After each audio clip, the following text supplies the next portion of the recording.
Consistency is greater than maximum effort, and consistency trumps maximum effort every day of the week. Hey there, it's Will Vaughan from Your Career Mastery, and in this video, we're going to be talking about why consistency is absolutely key and critical when it comes to unlocking more growth and more forward momentum and progress and ultimately success in your career. I really think that consistency is one of the ultimate hacks when it comes to unlocking growth in your career, and especially for all of your key projects and all the great things that you're working on, because sometimes we get so caught up in putting in maximum effort and really trying to max out on all the things that we're doing, but that can lead to burnout. That can lead to exhaustion and absolutely just crashing and burning in a heap. But if we're consistent, if we can keep nudging away, keep chipping away at all the key things that we need to be working on, that is over the long run going to deliver a better and more sustainable outcome and a more sustainable set of systems that can set us up for more growth and more success in our career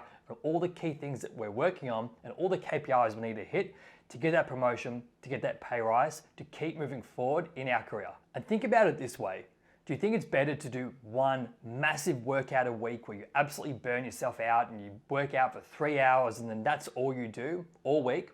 Or do you think it's more productive to be more consistent and do smaller workouts in higher numbers throughout the week? Now, I'm clearly not a personal trainer, but when it comes to most things in life and getting things off the ground and making progress in any area of your life, it's always better to be showing up more consistently and in higher numbers than sporadically, because you want to form that habit. If you're only doing something once a week, it can be very hard to ingrain a habit, to ingrain something that you're learning and something that you're doing, especially with something that is new. So if you're trying to build a new habit, you need to show up consistently. You can't just show up once a week or once a fortnight or once a month and then expect to get great results, because there's going to be times when you don't feel like it. And when you don't feel like it and you don't step up and do the thing you need to do, then if it's that once a week or once a month or once a fortnight, then you miss that opportunity to make progress in that particular area. But if you're consistent, if you show up consistently and more often and in higher numbers and more frequently, it's a greater chance that when you're not feeling like it, if you do miss 1 or 2 sessions in terms of whatever you're working on, then because you've built that habit that allows you to show up consistently, that's going to help you get back on the horse and keep riding forward and keep making progress. So if you're trying to ingrain a new habit, you want to think about what little things can you do, what bite-sized chunks can you embed in your days, in your weeks to help ingrain that habit, to make it part of who you are and what you do and make it automatic, to make it effortless. Because the more we can get to a point where we're trying to get a project off the ground or a side hustle or something in our career or even something in our personal life, if we're learning a language, if we are trying to get more consistent in the gym or taking up a new sport, then it's really important that we find ways to make it easy for us to embed that skill, to keep learning, to keep making progress. Because once we make progress and we can see and we can feel the progress we're making, becomes a bit addictive. We start to really enjoy it because we can see the progress that we're making and it motivates us, it inspires us, and it gives positive reinforcement that what we're doing is working, and you can keep moving forward in a direction that's going to ultimately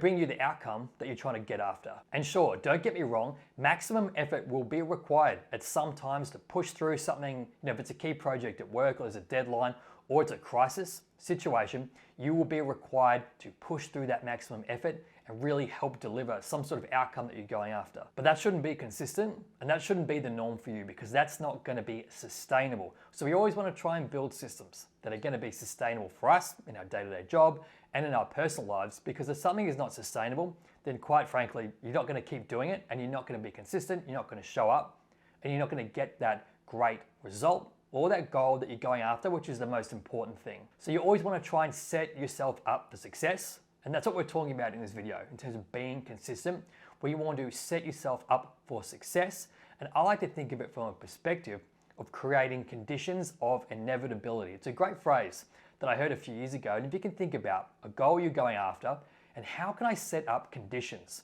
that would make achieving this goal absolutely inevitable. Now, achieving any goal is never exactly going to be inevitable, but it's a great way to think about how you can set up an environment, systems, processes, habits, ways of working, whatever it is that is going to deliver the best probability of landing the outcome that you're going after in your personal or in your professional life as well. So then the real money question is, for this video especially, how do we actually become more consistent and how we create more consistency and make it easy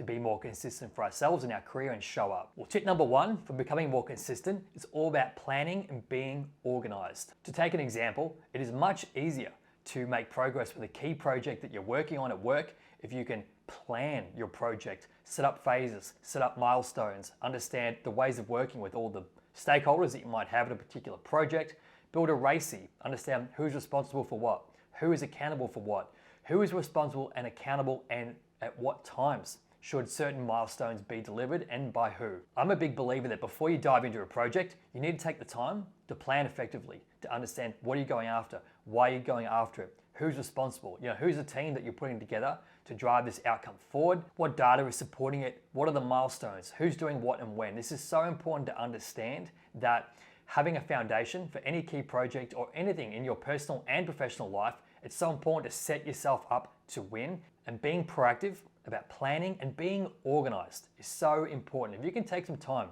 at the start of a week, start of a month, start of a quarter to plan your roadmap of work, that is going to set you up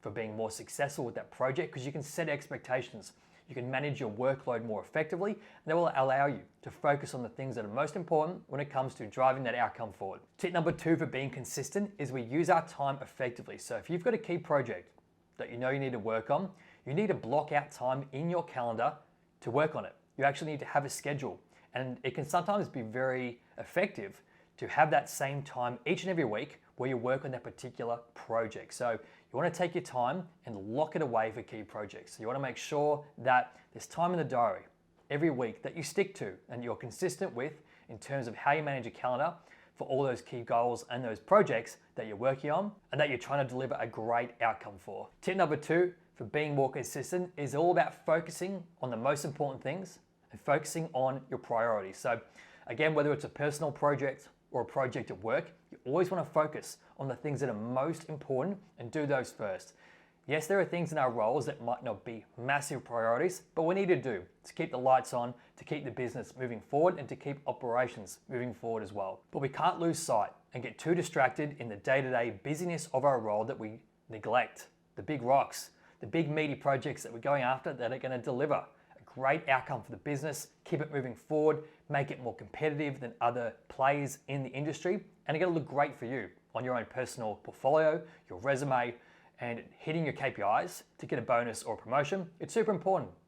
Lock your time away at the start of the week, start of the month, whatever it happens to be, and then work on your top priorities, or at least find time to work on them, and don't forget about them because your manager won't have forgotten about them. Another tip for being more consistent is all about leveraging the right people and leveraging their expertise. So again, if you've got a key project you're working on and you're hitting a roadblock, and maybe you're a bit stuck and that's hurting your consistency, you want to find subject matter experts in the business, leverage their expertise, ask them what they think, how would they approach it,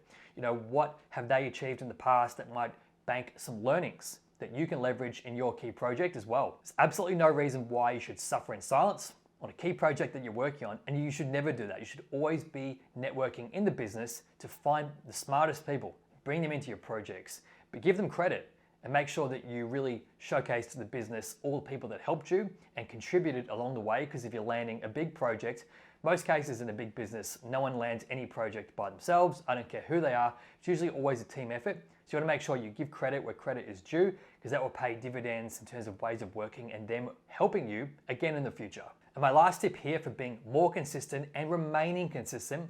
is all about measuring your progress and celebrating your progress as well. Especially in the corporate world, it can be very tempting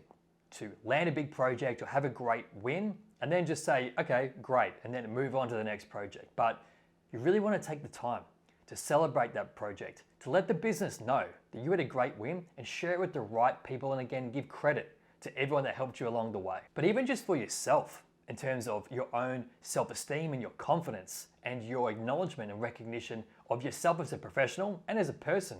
take the time to acknowledge the great progress you're working on. And that's why it is so important to quantify all of your projects and measure their results along the way, because that will tell you if you're on track and you need to course correct, but it will also help you when the times are tough to show you that you're not just spinning your wheels, you've actually delivered a great result, you're moving forward, you're moving in the right direction, and that's a great thing. So I'm Will Vaughan from Your Career Mastery. Hope you found this video helpful. If you've got any questions, any feedback, leave them in the comments below. I really want to instill in you a reminder that consistency is so important, and don't downplay